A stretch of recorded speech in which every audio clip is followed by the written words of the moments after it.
नमस्कार, इस खास बुलेटिन में आपका स्वागत है। मैं हूं रुचि शर्मा। आइए डालते एक नजर हेडलाइंस पर।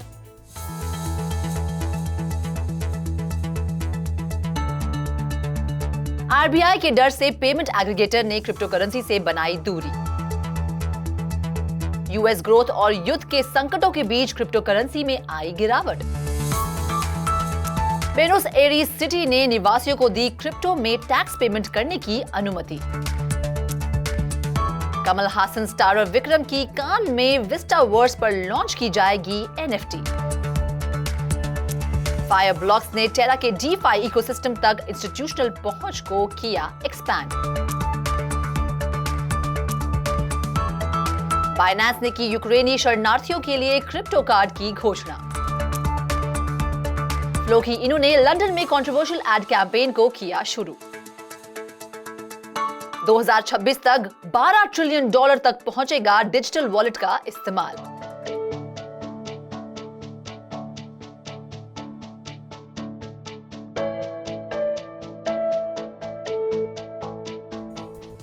पेमेंट्स काउंसिल ऑफ इंडिया ने खुलासा किया है कि ज्यादातर payment aggregators reserve bank of India की रेगुलेटरी एक्शन के डर से क्रिप्टो एक्सचेंजेस से जुड़ने से बच रहे हैं और साथ ही डिजिटल एसेट पर सेंट्रल बैंक का रुख साफ है। ऐसे में पेमेंट्स काउंसिल ऑफ इंडिया एक अम्ब्रेला बॉडी है जो इंडियन पेमेंट इंडस्ट्री के ग्रोथ को बढ़ावा देने और देश में कैशलेस इकोनॉमी की वजहों को आगे बढ़ाने के लिए काम करता है। पीसीआई चेयरमैन विश्वास पटेल के हवालों से रिपोर्ट में कहा गया है कि पेमेंट गेटवे ने रेगुलेटरी एक्शन की आशंकाओं के बीच एक या दो छोटे गेटवेज को छोड़कर क्रिप्टो एक्सचेंजेस को सशक्त बनाने से परहेज किया है। पटेल ने ये भी कहा है कि किसी भी क्रिप्टो एक्सचेंज में क्रेडिट कार्ड या डेबिट कार्ड के माध्यम से अपने ट्रांजैक्शंस को संचालित करने के लिए पेमेंट गेटवेज नहीं है और एक्सचेंज अपने ट्रांजैक्शन के लिए आईएमपीएस एनईएफटी का इस्तेमाल कर रहे हैं। कमजोर यूएस कॉर्पोरेट अर्निंग्स और यूक्रेन में युद्ध के आगे बढ़ने की आशंका के बीच बुधवार को क्रिप्टो करेंसी में गिरावट देखने को मिली। इस तरह से बिटकॉइन को $38,500 से नीचे फिसलते हुए देखा गया। गूगल की पेरेंट अल्फाबेट और दूसरी कंपनीज की अर्निंग्स के अनुमान से चूकने के बाद अमेरिकी शेयरों में गिरावट आई है। ऐसे में डाउ जोन्स इंडस्ट्रियल एवरेज को 2.8% नीचे आते हुए देखा गया, जबकि टेक हेवी नैस्डैक इंडेक्स में 4% और ब्रॉड बेस्ड एस&पी 500 में 2.8% की गिरावट देखने को मिली है। इन सबके बीच बिटकॉइन ने पिछले 24 घंटों में 5% से गिरावट के साथ $38,280 पर ट्रेड किया है। वहीं ईथर को उसी समय के दौरान 6% की गिरावट के साथ $2,800 पर देखा गया है। मेयर होरासियो रॉड्रिग्स ने कहा है कि अर्जेंटीना की राजधानी बेनोस एरीज क्रिप्टो करेंसी का इस्तेमाल करके टैक्स के पेमेंट की अनुमति देगी। बेनोस आयरीज सिटी गवर्नमेंट क्रिप्टो कंपनियों द्वारा किए जाने वाले कन्वर्जन के माध्यम से रेजिडेंट से डायरेक्टली क्रिप्टो में नहीं बल्कि अर्जेंटाइन पेसोस के रूप में टैक्स प्राप्त करेगी। ऐसे में क्रिप्टो पेमेंट फैसिलिटी आगे कुछ महीनों में अवेलेबल होगी, जब शहर औपचारिक रूप से लोकल क्रिप्टो एक्सचेंजेस जैसे कि सातोशी टांगो, ब्यूनबिट, रिपियो और बेला और मेक्सिको बेस्ड बिट्सो के साथ जुड़ जाएगा। विस्टाज मीडिया कैपिटल का एक डिजिटल लाइसेंस प्लेटफॉर्म फैंटिको प्रतिष्ठित कान फिल्म फेस्टिवल में कमल हसन की फिल्म विक्रम के साथ पार्टनरशिप में विस्टावर्स के नाम से अपना पहला मेटावर्स एक्सपीरियंस लॉन्च करेगा। 18 मई 2022 को फ्रांस में होने वाले कान में ग्लोबल फिल्म फ्रेटर्निटी के बीच नॉन फंजिबल टोकन के रूप में लॉन्च किया जाएगा।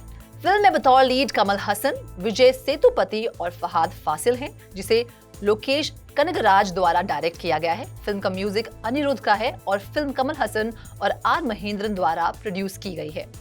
डिजिटल एसेट कस्टडी प्लेटफॉर्म फायरब्लॉक ने घोषणा की है कि इसने इंस्टीट्यूशनल डिसेंट्रलाइज्ड फाइनेंस को टेरा तक की एक्सेस दी है, जो टोटल वैल्यू लॉक्ड द्वारा दूसरा सबसे बड़ा डीफाई प्रोटोकॉल है। घोषणा के अनुसार फायरब्लॉक्स यूजर्स अब टेरा ब्लॉकचेन पर बिल्ड सभी डिसेंट्रलाइज्ड एप्लीकेशंस तक सुरक्षित रूप में पहुंच सकते हैं।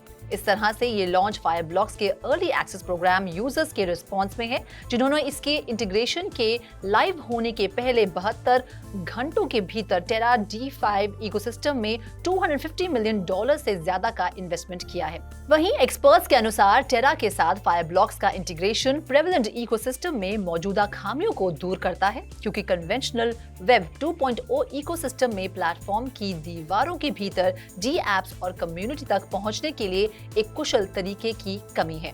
ग्लोबल क्रिप्टो एक्सचेंज बाइनेंस ने क्रिप्टो कार्ड लॉन्च किया है जो यूक्रेन के रेफ्यूजीज को क्रिप्टो ट्रांजैक्शन करने और बाइनेंस वीजा कार्ड के जरिए से फंड हासिल करने की अनुमति देता है। इस तरह से बाइनेंस ने घोषणा की है कि वह कई एंटिटीज के साथ काम कर रहा है जिसमें यूरोपीय bank as a service platform कॉन्टिस और नॉन प्रॉफिट ऑर्गेनाइजेशन रोटरी और पेलियांटिसिया शामिल है, ताकि यूक्रेनियन कॉन्फ्लिक्ट से प्रभावित रेफ्यूजीज को यूरोपियन इकोनॉमिक एरिया में फंड सेंड और रिसीव करने और परचेज का एक तरीका प्रदान किया जा सके।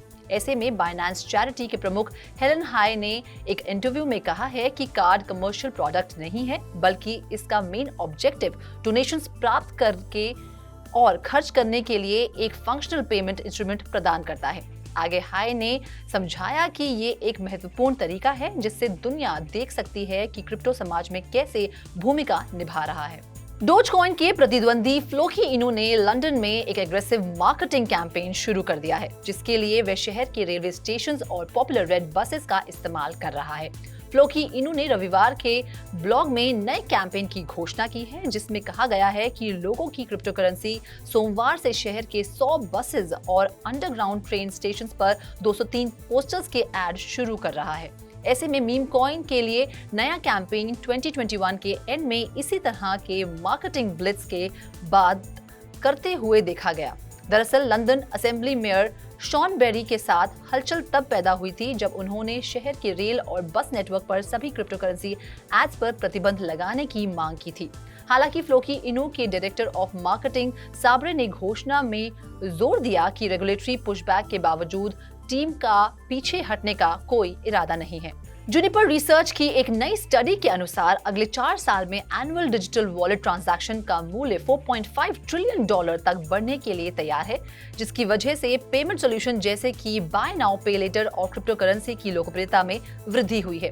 डिजिटल वॉलेट सॉफ्टवेयर आधारित सिस्टम जैसे गूगल पे और एप्पल पे के साथ किए गए पेमेंट्स की वैल्यू जो एक ही जगह पर कई अकाउंट्स के लिए यूजर्स की पेमेंट इंफॉर्मेशन को सुरक्षित कर सकता है, वह 2022 में अनुमानित $7.5 ट्रिलियन से बढ़कर 2026 में $12 ट्रिलियन हो जाएगा। वहीं पेपैल को कैपेसिटी और कैपेबिलिटी के मामले में जुनिपर द्वारा लीडिंग डिजिटल वॉलेट्स प्रोवाइडर के रूप में स्थान दिया जा चुका है। इस खास बुलेटिन में फिलहाल इतना ही। आप देखते रहिए क्रिप्टो टीवी।